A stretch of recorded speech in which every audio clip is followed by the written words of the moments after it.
नमस्कार दोस्तों, आप सभी का स्वागत है इस वीडियो में।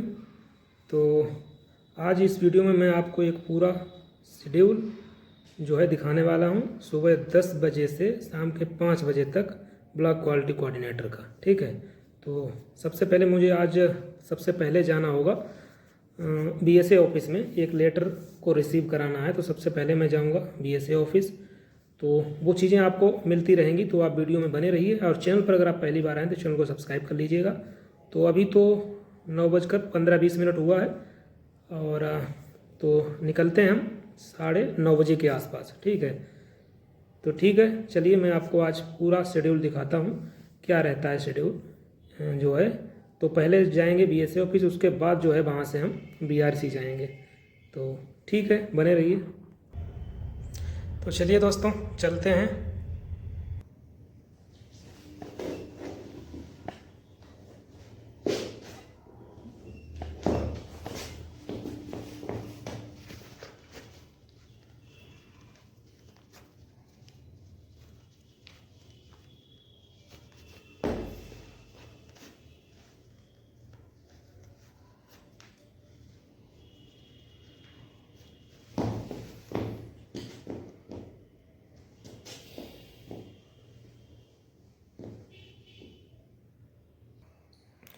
तो दोस्तों, ये रहा हमारा हेलमेट और ये बैग रहा है और ये सब चीज़ें हैं, देख लीजिए, क्योंकि साथ साथ कम्पिटिटिव एग्ज़ाम की प्रिपरेशन भी चल रही है। तो ये आप देख सकते हैं, ब्लैक बुक है जो निखिल गुप्ता की ब्लैक बुक। अगर आप प्रिपरेशन से जुड़े हुए हैं एसएससी वगैरह के एग्ज़ाम से तो आप इनको जानते होंगे। ये 9:30 बज चुका है, 9:30 हो चुके हैं। तो लगभग 15 से 20 मिनट लगेगा, क्योंकि स्कूटी से यहाँ से निकलना है। तो चलिए मैं निकलता हूँ।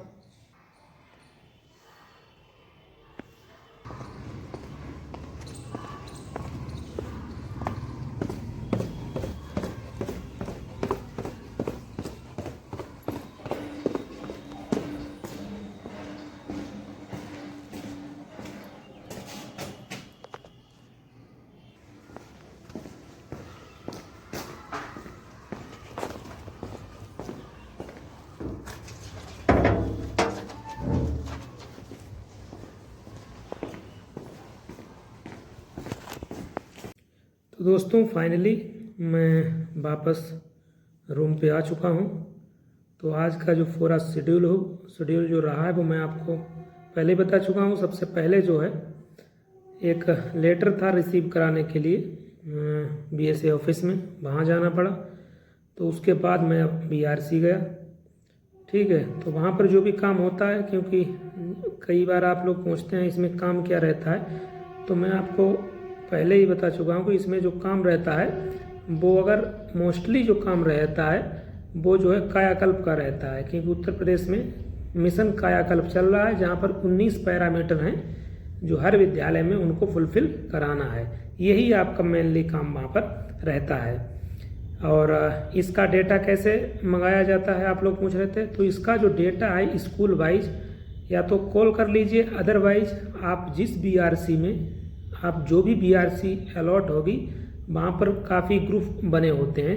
लगभग सभी जो है वहाँ पर जो जितने भी टीचर होते हैं वो उन ग्रुप से जुड़े होते हैं। तो बस आपको जो भी इन्फॉर्मेशन चाहिए उन ग्रुप में आप डाल दीजिए, आपको तुरंत इन्फॉर्मेशन मिल जाती है। तो वही हम लोग करते हैं।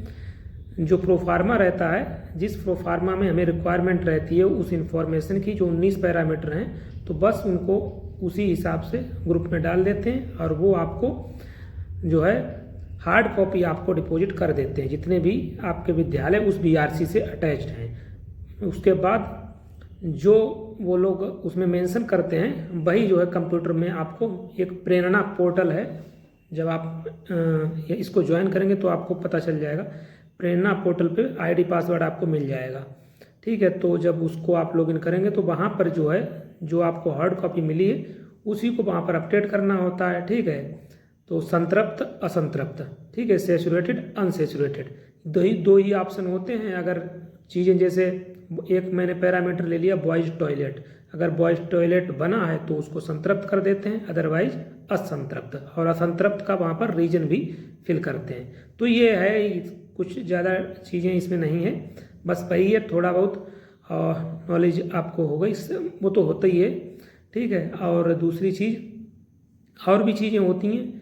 और आप लोग एक्सेल के बारे में पूछेंगे रिक्वायरमेंट क्या रहती है। रिक्वायरमेंट वही रहती है जो आप नोटिफिकेशन में देखा है, B lookup, H lookup, formatting, sorting, तो ये सभी चीज़ें वहाँ पर आपकी काम आती हैं, क्योंकि मंथली आपको रिपोर्ट बनानी होती है कायाकल्प की, किस विद्यालय में कितने पैरामीटर जो है कंप्लीट हैं, ठीक है। तो उसकी जब आप रिपोर्ट बनाएंगे वहाँ से आप उसको एक्सपोर्ट करेंगे उस पोर्टल से, तो उसको आप एक्सेल शीट में आपको बनानी पड़ती है। और भी एक्सेल से संबंधित जो आपका खंड शिक्षा अधिकारी है, जो भी आपसे रिक्वायरमेंट वहाँ पर जो भी इंफॉर्मेशन आपसे मांगता है, तो वो आपको एक्सेल से जो है पीडीएफ में कन्वर्ट करके ये सब चीज़ें आपको प्रोवाइड करानी होती हैं। तो मेन जो काम रहता है वो मिशन कायाकल्प का रहता है। और भी चीज़ें रहती हैं, क्योंकि जो कोऑर्डिनेटर होता है वो सभी चीज़ें देखता है, डीबीटी हो गया, ठीक है, और शारदा पोर्टल, बहुत से पोर्टल हैं, जब आप इसको देखेंगे तो वहाँ पर आपको पता दिया जाएगा।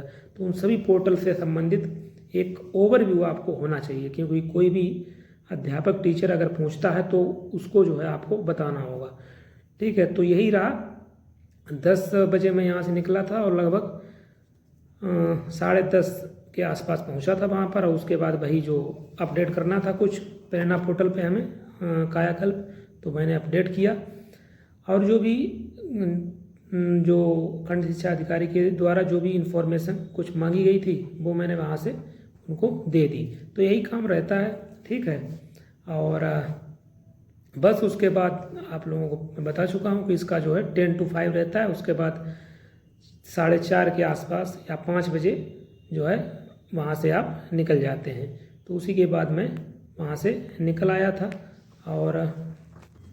और एक चीज़ आप लोग पूछ रहे थे कॉन्ट्रैक्ट के बारे में कि इसका कॉन्ट्रैक्ट क्या रहता है। तो कॉन्ट्रैक्ट वैसे तो इसका जो आपको लेटर मिलेगा अपॉइंटमेंट लेटर, तो उसमें जो है इसका 1 ईयर का आपको कॉन्ट्रैक्ट दिया जाता है। अब वैसे बोला तो जाता है, आप जो संविदाकर्मी और संविदाकर्मी हैं आप देखेंगे, जो सहायक लेखाकार हुआ, कंप्यूटर ऑपरेटर हुए, इन लोगों का भी 1 साल का ही रहता है, लेकिन ये ऑटोमेटिकली इनका जो है रिन्यू होता रहता है, ठीक है। क्योंकि मैं अपने ही ऑफिस में अगर बात करूं तो वहाँ पर सहायक लेखाकार जो कि 5 साल से काम कर रहे हैं, कंप्यूटर ऑपरेटर वो भी 3 साल से काम कर रहे हैं। तो मुझे लगता है कि ये जो है ऑटोमेटिकली क्या, जब आपका एक कॉन्ट्रैक्ट कंप्लीट हो जाता है तो जो भी डॉक्यूमेंट की जो कॉपी आप जो फर्म को डिपॉजिट करते हैं, तो एक बार वो आपको जो कॉपी बना के वो आपको वहाँ पर डिपॉजिट करनी होती है, वो जो है आपका वहाँ पर रिन्यू कर दिया जाता है। तो ये अभी तो यही पता चला है फिलहाल में, ठीक है। आगे जो भी चीज़ें होती मैं आपको बता दूंगा। और भी कुछ क्वेश्चन थे, जैसे कुछ जो डिस्ट्रिक्ट हैं उत्तर प्रदेश में, वहाँ पर अभी ये जो पोस्ट है इसका नोटिफिकेशन नहीं आया, क्योंकि ये पूरा जितने भी ब्लॉक हैं सभी ब्लॉक में एक इनको रखना है ब्लॉक क्वालिटी कोऑर्डिनेटर। तो जिसमें नहीं आई है उसमें भी जल्दी ही आपको देखने को मिल जाएगी, ठीक है। तो आप कोशिश ये करिए कि आपका जो भी होम टाउन है, जो भी आपकी होम जो ब्लॉक है वो लीजिए, क्योंकि इतना पेमेंट भी इसमें नहीं है। तो आपका जो है यहाँ पर जो एक्सपेंस है वो आपका यहाँ पे ज़्यादा नहीं होगा। अगर आप अदर डिस्ट्रिक्ट में जाते हैं तो आपका इसमें मुझे नहीं लगता कुछ यहाँ पर बचने वाला है, ठीक है।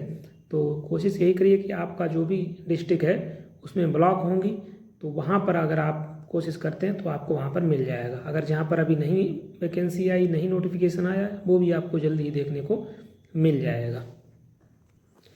और सही है, ठीक है, ये सब चीज़ें मैंने बता दी हैं। अगर और भी कोई क्वेश्चन है तो आप कमेंट बॉक्स में बता सकते हैं।